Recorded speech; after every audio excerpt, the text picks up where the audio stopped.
नाज़रीन, कराची एयरपोर्ट वेझो जहाज़ हादसे बाबति अखियुनि ॾिठियुनि शाहिदनि आवाज़ जे रिपोर्टर गाज़ी जंडीर सां हिन रीति ॻाल्हि ॿोल कई आहे। अचो त ॾिसूं।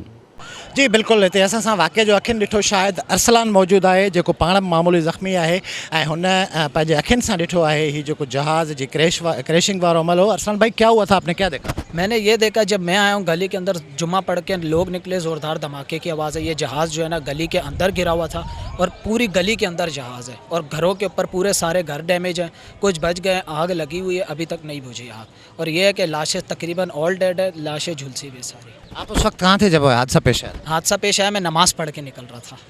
आप बाहर निकले तो आपने धमाका सुना? जब बाहर निकला उस टाइम धमाका सुना। हम लोग सारे दोस्त घर की तरफ जा रहे थे, गली की तरफ, तो उस टाइम और हमारे दोस्त जहाँ जहाज़ गिरा उसी मुंह जहाँ पर होता है वो हमारे दोस्त का घर है। कितने घर हैं वहाँ जो मुतासर हुए? मेरे ख्याल एक लाइन 30-35 घर हैं पूरी गली के अंदर। जी, अभी तक पता चला है कि क्या कोई मोहल्ले का कितना नुकसान हुआ है? ये मेरे ख्याल एक जो कोने वाला है जहाँ पर फर्स्ट गिरा है वो बंदे की डेथ हो गई है। कुछ ऑफिस के बंदे थे, क्योंकि ऑफिस की किट में थे वो मैं जहाँ तक देखा, वो या जहाज़ के मेरे को ऑफिस की किट में दिखे। और बाकी जो है पीछे मेरे जो दोस्त की फैमिली है वो 3 बंदे बच गए। उनके फादर को मैंने CMH भिजवाया है क्योंकि वो शदीद ज़ख्मी थे, उनकी हालत बिल्कुल हो। और गली का कुछ पता नहीं, अभी लाशें निकाल रहे हैं।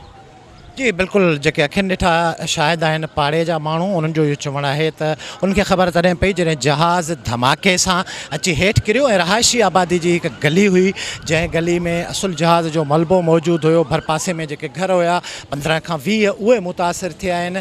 तमामु वॾो इंसानी अलम इहो आहे। ही जहाज़ में सुवार 90 खां वधीक मुसाफ़िर ऐं उनजे अमले में शामिल 7 ॼणा।